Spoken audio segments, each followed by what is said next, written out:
السلام علیکم ورحمۃ اللہ وبرکاتہ۔ عزیز دوستو، والدین اپنی بیٹی کا نکاح کس بندے کے ساتھ کریں کہ ان کی بیٹی کا گھر آباد اور شاد خوشحال رہے؟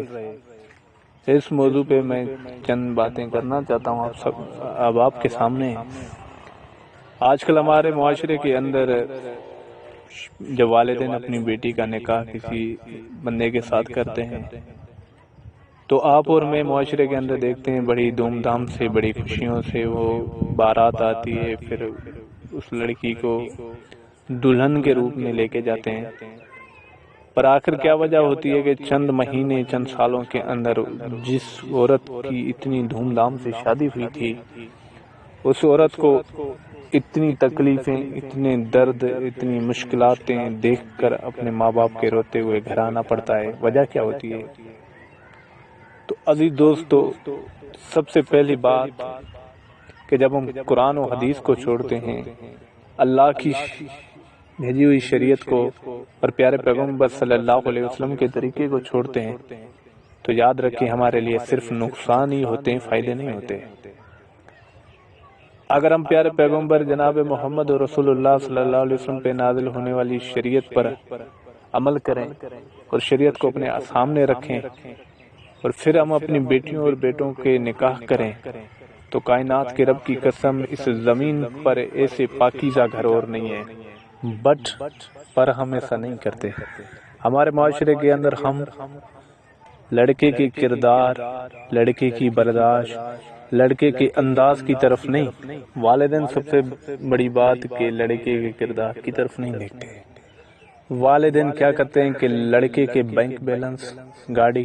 بنگلہ، جاب کی طرف دیکھتے ہیں۔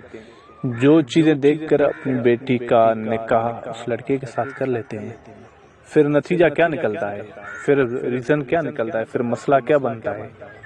یاد رکھیں کہ والدین کو چاہیے کہ اپنی بیٹی کا اگر کس کے ساتھ نکاح کرتے ہیں،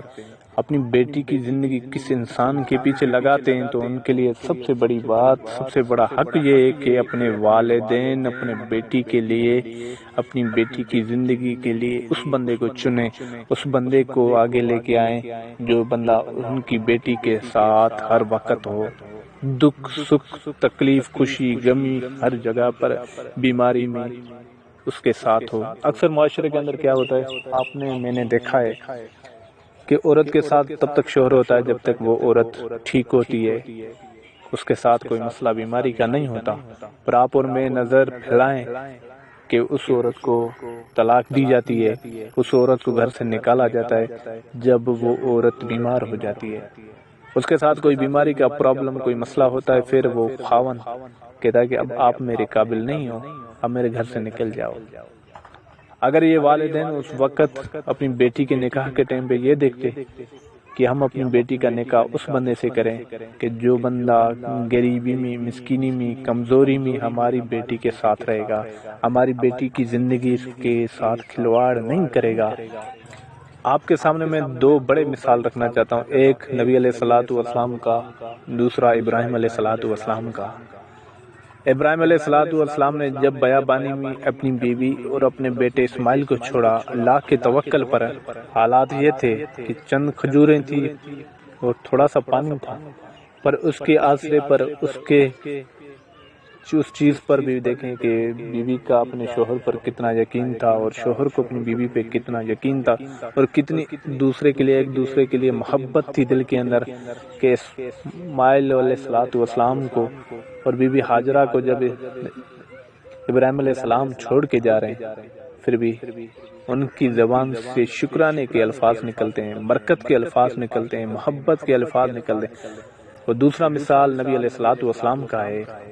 کہ نبی اکرم صلی اللہ علیہ وسلم پہ جب اللہ رب العالمین نے پہلی وحی جبریل کے ہاتھ سے بھیجی، نبی علیہ الصلوۃ والسلام گھر آتے ہیں، آپ فرماتے ہیں کہ میرے اوپر چادر ڈالی جائے، پھر امی خدیجہ رضی اللہ تعالیٰ عنہ کی محبت دیکھیں، الفت دیکھیں، چاہت دیکھیں نبی علیہ الصلوۃ والسلام کو دلاسے دینے کی کہ اللہ کے رسول آپ اللہ کے پیغمبر ہیں، اللہ آپ کو کبھی ضائع نہیں کرے گا۔ یہ ہوتی ہے محبت۔ اگر والدین سوچیں کہ ہماری بیٹی خوش رہے، ہماری بیٹی آباد رہے، ہماری بیٹی کی زندگی میں ہر روز نئی خوشیاں آئیں،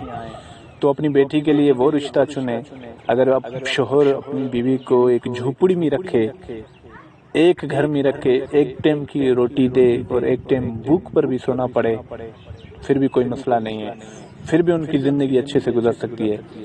بجائے محلوں کے رہنے کے.